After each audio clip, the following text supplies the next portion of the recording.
Trekking ഇഷ്ടപ്പെടുന്നവരാണോ നിങ്ങൾ? എങ്കിൽ ഈ വീഡിയോ നിങ്ങൾക്കുള്ളതാണ്. ഈ സൗത്ത് ഇന്ത്യയിലെ ഹരിഹർ ഫോർട്ട് എന്ന് കേട്ടിട്ടുണ്ടോ? തമിഴ്നാട്ടിലെ ദിണ്ടുക്കൽ ജില്ലയിലുള്ള ഈ കൊണ്ടരങ്ങി ഹിൽസിനെയാണ് സൗത്ത് ഇന്ത്യയിലെ ഹരിഹർ ഫോർട്ട് എന്ന് പറയപ്പെടുന്നത്. ഹരിഹർ ഫോർട്ടിന് അത്ര അഡ്വഞ്ചർ അല്ലെങ്കിലും 90 ഡിഗ്രി കുത്തനെയുള്ള കയറ്റവും അതിശക്തമായ കാറ്റുമാണ് ഇവിടെ അനുഭവപ്പെടാറുള്ളത്. നിസ്സാര പൈസയ്ക്ക് ഒറ്റ ദിവസം കൊണ്ട് എങ്ങനെ പോയിരാന്ന് നോക്കിയാലോ. എല്ലാ ദിവസവും രാത്രി തിരുവനന്തപുരത്ത് നിന്ന് എടുക്കുന്ന അമൃത എക്സ്പ്രസ്സിൽ കയറി രാവിലെ 7:10 ഒട്ടൻചത്രം റെയിൽവേ സ്റ്റേഷൻ എത്തിച്ചേരാൻ പറ്റും. സ്റ്റേഷന്റെ പുറത്തുള്ള ബസ് സ്റ്റോപ്പിൽ നിന്ന് തന്നെ പീരന്നൂരിലേക്കുള്ള ബസ്സിൽ കയറിയാൽ ഈ കൊണ്ടരങ്ങി ഹിൽസിന്റെ താഴ്വാരത്ത് ഇറങ്ങാൻ പറ്റും. ഈ ബസ് ഇറങ്ങിയത് നേരെ കാണുന്ന അമ്പലമാണ് ഈ മലയുടെ എൻട്രൻസ്. അങ്ങനെ ട്രെക്കിംഗ് ഒക്കെ സ്റ്റാർട്ട് ചെയ്ത് മല കയറി തുടങ്ങി. തുടക്കത്തിലൊക്കെ നോർമലി സ്റ്റെപ്സ് ആയിരിക്കും നമ്മൾ കയറുന്നുണ്ടാകുക. കുറച്ചൊക്കെ കഴിയുമ്പോഴേ ഈ അഡ്വഞ്ചേഴ്സ് ആയ കുത്തനെയുള്ള കയറ്റവും ആളെ എടുത്തുകൊണ്ട് പോകുന്ന ഈ അതിശക്തമായ കാറ്റും അനുഭവപ്പെടുക.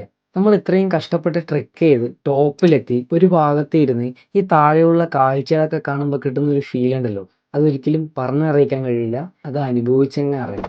അങ്ങനെ 3-4 മണിക്കൂറുകൾ കൊണ്ട് നമ്മളെ ട്രെക്കിംഗ് അവസാനിച്ച് താഴെ എത്താൻ പറ്റും. ഈ ബസ് ഇറങ്ങി അവിടെ നിന്ന് തന്നെ ഒട്ടൻചത്രം റെയിൽവേ സ്റ്റേഷനിലേക്ക് ബസ് കിട്ടും. പരമാവധി 5 മണിക്ക് തന്നെ റെയിൽവേ സ്റ്റേഷനിൽ എത്താനായിട്ട് നോക്കുക. കാരണം 5:30 റെയിൽവേ സ്റ്റേഷനിൽ എത്തുന്ന ഈ അമൃത എക്സ്പ്രസ്സിൽ കയറിയാൽ അന്നേ ദിവസം രാത്രി തന്നെ നാട്ടിലെത്തിച്ചേരാൻ പറ്റും. ഇതുപോലെ 1000 രൂപയ്ക്ക് താഴെ നാട്ടിൽ നിന്ന് പോയവരെ വന്ന ഒരു 1 ഡേ ട്രിപ്പാണ് നിങ്ങൾ പ്ലാൻ ചെയ്യുന്നതെങ്കിൽ നിങ്ങളുടെ ട്രാവൽ ഫ്രണ്ടിന് ഈ വീഡിയോ അയച്ചു കൊടുത്തിട്ട് ഡീറ്റെയിൽസ് കമൻറ്റ് ബോക്സിൽ മെസ്സേജ് അയച്ചാൽ മതി. ഡീറ്റെയിൽസ് അയച്ചുതരാം. പിന്നെ ഇതുപോലെയുള്ള ഇൻഫോർമേറ്റീവ് വീഡിയോസ് ഇനിയും വേണമെങ്കിൽ അക്കൗണ്ട് ഒന്നും മറക്കാതെ ഫോളോ ചെയ്യുക.